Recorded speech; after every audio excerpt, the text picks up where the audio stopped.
Ball. You wouldn't say that, like, no one when you're drawing the diagram is going to say, and Marcus's gravity is affecting Steven. You wouldn't. Well. So what I'm saying is the change is so imperceptible. It can be. So that's when I say it's relative, right? Like, for one person that finds out that their father isn't their father, it changes. Like, literally, they just say, no, I mean, that's going to be the father that I consider my father, and we're going to continue on. Another person goes on an identity crisis. Another person goes on a jury to find who their actual father is and what their actual history is. You know what I'm saying? Those two. That's why I'm saying the change is relative. All right, now here's the thing. Now we're going to get into a field you would enjoy, right? So as you mentioned before, with somebody conceptualizing black as 98%, right? Now what you have to do is take yourself out of the picture. You have to be objective, and you have to look at the greater part of society, and you have to ask yourself, if somebody found out their father wasn't their father, would it affect them on a percentage rate of the population? Could you say it would change a person?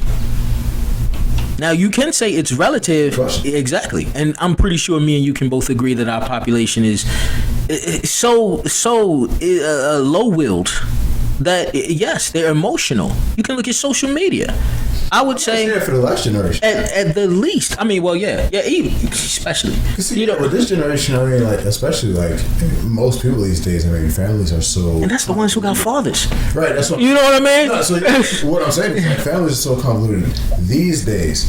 For anyone that's, like, maybe, like, born 2010 and after, that, like, truly, you were probably worried about that anyway, so it probably don't affect you. I wouldn't say that. I would agree, though. I would agree that, yeah, for the vast majority of the population, I think that would affect people, So that's what I'm saying. So, yes. Right. You didn't win. Didn't win. I just won easily. No. Easily. You admitted change, and then looking objectively, you can admit that it would affect people. Now, there are specifications to that, but that's how science works. Now, so far as you are concerned, I believe you have a right to what you said. Of course, it is relative, but we don't live in a world. Relative, I win. Of course. I admitted it was relative already. He already admitted the change an hour ago. He already agreed to my demographic and said, "Oh yes, I do believe." I'm gonna rewind it. It's nothing. It's gonna play back. Now I am. I guarantee this part don't make it in the video because he won't rewind it. I would agree though. I would agree that, yeah, for the vast majority of the population, I think that would affect people. I guarantee it. Oh yeah, I'm gonna rewind it back. Oh yeah. It's nothing. It's easy. I'm just do it while I'm editing. I would agree though. I would agree that, yeah, for the vast majority of the population, I think that would affect people. But like, yeah, no, seriously, like, now that we've gotten past that, that cascaded from the concept of people are swine and they are not loyal to what they propose to be loyal to. When Trump is your president, I think it's a disgusting measure for someone to try to embrace the concept that Trump is not their president. You can say, I would rather he wasn't, but you are disgustingly treasonous if you act like you are loyal to this country and then the elected official who's in charge, you refuse to follow. I don't know. And soldiers can't get away with that. Like, you realize when you go to war, if your platoon got to go over there and hold it down now, all of them understand this is why they fight.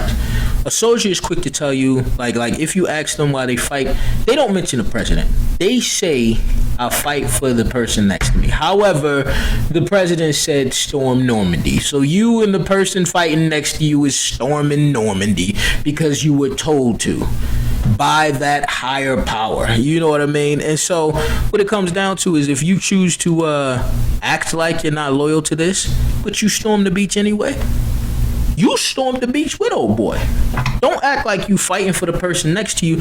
You didn't storm the beach for him. You stormed the beach because you was told to. You're going to do what you were told because you want the money, you want the Dodge Charger, you want the damn free school. All right. Well, you gotta be loyal to the person who told you to do it.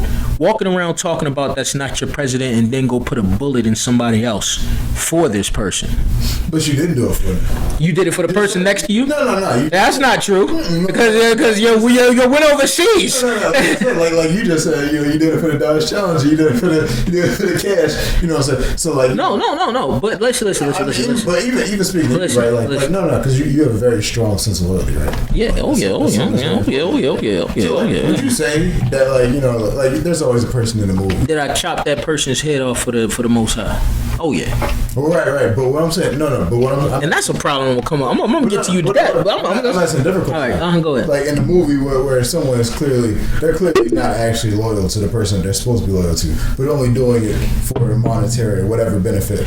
They're not actually loyal. You wouldn't say that, right? But that's what I mean. And when I started with this, I'm talking about people who pledge allegiance, who act like they believe in democracy, who wave that flag until a person who they don't support is in office. It's not just about the challenger and all that. You know, they might be doing it for that, but every day they pledge an allegiance.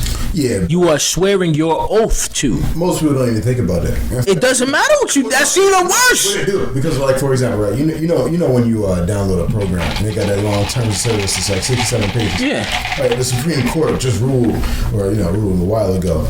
It's not binding at all. You didn't read the 67 pages. You don't know what 67 pages means. Of course, it can't be binding, right? What I'm saying is, like, they got you doing. It could be binding. Go ahead. But what I'm saying is, like, like realistically, you're 2 years old. You're saying the pledge. You gotta say it. You don't get a choice. You're in the military. You gotta say the pledge. You know what I'm saying is. You signed up for the military. Yeah, but what I'm saying is, like, most people don't even think about democracy on a level that we're trying to have a conversation about it on. Most people don't even think about. That's irrelevant. And like, this is what I'm saying. And I'm about to do a clap in a couple seconds. So here's what I'm saying. And this is my biggest problem with, like, Christianity. People join Christianity so they don't gotta go to hell, so that they go to heaven. Not because they loyal to the Most High. And that becomes a problem later. That's why they can't give up the holidays or the food or anything else.